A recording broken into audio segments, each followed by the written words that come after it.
नमस्कार दोस्तों, यह झारखंड का भूगोल का दूसरा चैप्टर है। अगर आप पहला चैप्टर नहीं देखे हैं तो डिस्क्रिप्शन में लिंक दिया हुआ है, आप वहां से जाकर पहला चैप्टर देख सकते हैं। दूसरा चैप्टर झारखंड का धरातलीय स्वरूप है।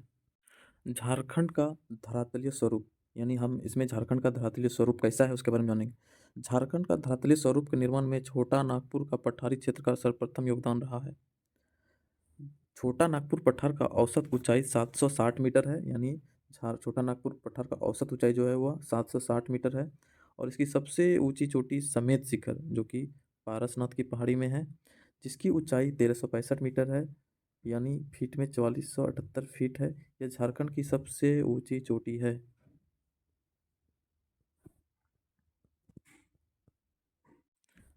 समेत शिखर पारसनाथ की पहाड़ी पर, और पारसनाथ की पहाड़ी गिरिडीह जिला में है। गिरिडीह जिला में है। और यह झारखंड का सबसे ऊंची चोटी है। तो ये बहुत बार एग्जाम में पूछा गया है, झारखंड के एग्जाम में, कि ऊंचाई कितना है। फीट में भी पूछा गया है। पारसनाथ की पहाड़ी ये का ऊंचाई कितना है, 1365 मीटर। फीट में पूछा गया है। इसकी सबसे ऊंची चोटी का नाम क्या है, समेत शिखर। उसके आगे देखते हैं झारखंड के धरातलीय स्वरूप का विस्तार, यानी झारखंड के धरातलीय स्वरूप का विस्तार को हम लोग चार भाग में बांट दिया गया है। चार भाग में, पहला भाग का नाम है पाट क्षेत्र, दूसरा है रांची का पठार, तीसरा है हजारीबाग का पठार। इसी में इसको दो पार्ट में हजारीबाग का पठार को बांटा गया, ऊपरी हजारीबाग का पठार और निचला हजारीबाग का पठार। और चौथा है राजमहल की पहाड़ियाँ और मैदान। इस पूरे झारखंड का धरातलीय स्वरूप को ये चार भाग में बांट गया है। फिर से हम बता रहे हैं, पाट क्षेत्र, रांची का पठार, तीसरा है हजारीबाग का पठार, चौथा है राजमहल की पहाड़ियाँ और मैदानी क्षेत्र। हजारीबाग का पठार को दो भाग में बांटा गया, ऊपरी हजारीबाग का पठार और निचला हजारीबाग का पठार। फिर आगे देखते हैं, पाट क्षेत्र को डिटेल से जानेंगे। पाट का अर्थ होता है समतल मैदान। पाट का अर्थ होता है समतल मैदान।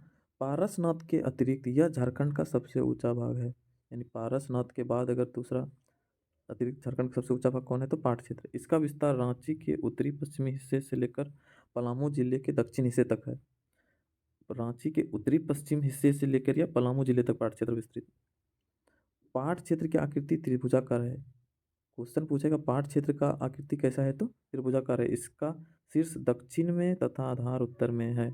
यानी शीर्ष किधर है, दक्षिण में, और आधार कहाँ है, उत्तर में।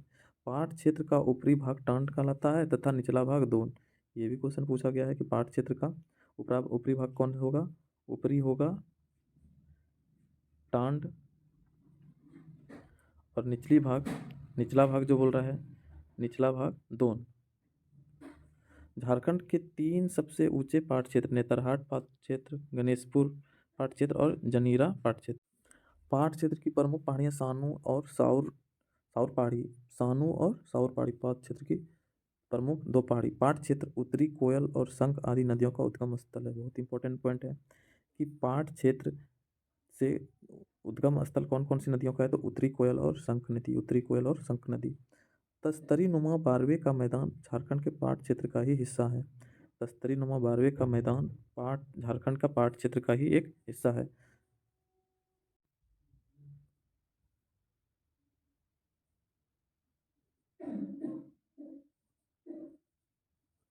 दूसरा पॉइंट है रांची का पठार, यानी रांची का पठार झारखंड का सबसे बड़ा पठारी भाग है। यह समुद्र तल से 600 मीटर की ऊंचाई पर है। ये क्वेश्चन पूछा गया है कि रांची के पठार का समुद्र तल से औसतन ऊंचाई कितना है, तो 600 मीटर की ऊंचाई पर है रांची। ये तो बहुत इंपॉर्टेंट हो गया। उसके रांची का पठार की आकृति कैसा है, तो चौकोर है। रांची के पठार की आकृति है चौकोर। नेक्स्ट देखते हैं, रांची के पठार से निकलने वाली नदियाँ पठार के किनारों पर ढाल का निर्माण, जलप्रपात का निर्माण करता है।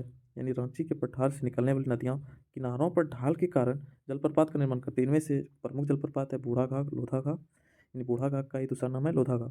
दसम जलप्रपात, जोन्हा जलप्रपात, उसी का दूसरा नाम है गौतम धारा। ये भी एग्जाम में पूछा गया है कि जोन्हा जलप्रपात का दूसरा नाम क्या है, गौतम धारा जलप्रपात। या नहीं तो ऐसे भी पूछ सकता है कि जोन्हा जलप्रपात पर कौन सा जलप्रपात पर गौतम बुद्ध आए थे, तो वही जोन्हा जलप्रपात, यानी दूसरा, इसीलिए इसका नाम पड़ा है गौतम धारा। नेक्स्ट देखते हैं, तीसरा नंबर है हजारीबाग का पठार। यानी हजारीबाग का पठार के बारे में जानेंगे, तो इसको दो भाग में बांटा गया, एक ऊपरी हजारीबाग का पठार और निचला हजारीबाग का पठार। ऊपरी हजारीबाग का पठार, इसका विस्तार रांची पठार के समांतर हजारीबाग जिले में है। ऊपरी हजारीबाग का पठार का जो हिस्सा है वो समांतर है किसका, हजारीबाग जिले। भूतकाल में यानी पास्ट में यह रांची पठार के साथ जुड़ा हुआ था, लेकिन दामोदर नदी के कटाव के कारण यह रांची पठार से अलग हो गया। तो दामोदर नदी के कटाव के कारण अलग हुआ कौन? ऊपरी हजारीबाग का पठार। पहले रांची पठार से जुड़ा हुआ था, लेकिन दामोदर नदी में कटाव के कारण क्या हो गया? यह रांची के पठार से अलग हो गया। ऊपरी हजारीबाग पठार का समुद्र तल से औसत ऊंचाई कितना है? 600 मीटर। इसका भी 600 मीटर है। और रांची का पठार का भी औसतन ऊंचाई पूछेगा तो क्या बोलोगे? 600 मीटर।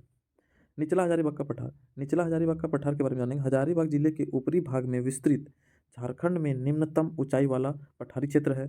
छोटा नागपुर के बाहरी हिस्से में अवस्थित होने के कारण इसे पाहे पठार भी कहा जाता है। यह समुद्र तल से 450 मीटर की ऊंचाई पर है। इस क्षेत्र में गिरिडीह के पठार पर बराकर नदी के घाटी के निकट पारसनाथ की पहाड़ी स्थित है। बराकर नदी घाटी के निकट ही क्या है? पारसनाथ की पहाड़ी स्थित है। यह अत्यंत कठोर पायरोक्सी ग्रेनाइट से निर्मित है। नेक्स्ट देखते हैं चौथा पॉइंट, राजमहल की पहाड़ियाँ और मैदानी क्षेत्र। यह पठारी क्षेत्र समुद्र तल से औसतन 150 से 300 मीटर ऊंचा है। यानी राजमहल की पहाड़ियाँ 150 से 300 मीटर ऊंचा है।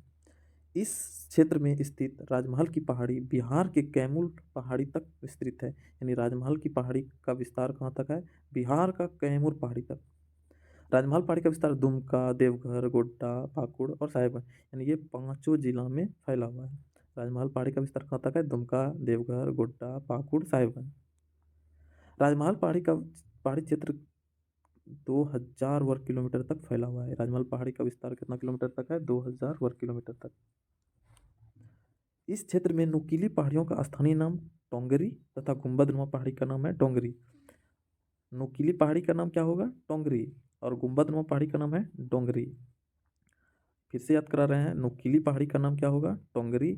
और गुंबदनुमा पहाड़ी का नाम क्या होगा? डोंगरी। अब मैप के द्वारा हम देखते हैं झारखंड का धरातलीय विस्तार। तो राजमहल पहाड़ी यहाँ पर है, ईस्ट, इधर वेस्ट, नॉर्थ, साउथ। तो राजमहल का पहाड़ी, उसका हजारीबाग का पठार यहाँ है, तो इसको दो भाग में बांटा गया, निचला हजारीबाग का पठार, ऊपरी हजारीबाग का पठार। रांची का पठार, पाट क्षेत्र, उसके बाद चाईबासा का मैदान दिया हुआ है। चाईबासा का मैदान इस क्षेत्र का सर्वप्रथम मैदानी क्षेत्र जो पश्चिम सिंहभूम के पूर्वी मध्यवर्ती भाग में है। पूर्वी मध्यवर्ती भाग में है। तो ये चाईबासा का मैदान, ये पूर्वी मध्यवर्ती भाग में है। चाईबासा का मैदान उत्तर में दालमा क्षेत्र, उत्तर में ईस्ट, पहले तो ईस्ट, वेस्ट, नॉर्थ, साउथ। तो नॉर्थ उत्तर में दालमा का मैदान तो दिख रहा है, यहाँ से दिखा भी दिया गया है कि ये दालमा का मैदान उत्तर में हो गया, चाईबासा के मैदान के उत्तर में। पूरब में ढालभूम, दक्षिण में कोल्हान। पूरब में ये ढालभूम, उसके दक्षिण में ये कोल्हान पहाड़ी दिया हुआ है। दक्षिण में कोल्हान पहाड़ी, पूरब में ढालभूम, उत्तर में दालमा तथा पश्चिम उत्तर में पुरहाट। पश्चिम उत्तर में पुरहाट, ये पश्चिम उत्तर हो गया, इधर पुरहाट की पहाड़ी से घिरा हुआ है। राजमहल पहाड़ के दक्षिण में अजय नदी घाटी मौजूद है। राजमहल का पहाड़ी यहाँ पे ईस्ट, वेस्ट, नॉर्थ, साउथ, इधर में ही क्या है? अजय नदी घाटी स्थित है। आज का वीडियो यहीं समाप्त करते हैं। फिर से हम बहुत जल्द चैप्टर 3 लेके आएंगे भूगोल का, और मैं पूरा चैप्टर को, हर एक चैप्टर को अच्छी तरह से क्लियर करते हुए आगे बढ़ूंगा, और पूरा झारखंड का जितने भी है इतिहास, भूगोल, सारा चीज़ को पढ़ाया जाएगा। तब तक के लिए आज वीडियो को यहीं समाप्त करें। तब तक के लिए गुड बाय।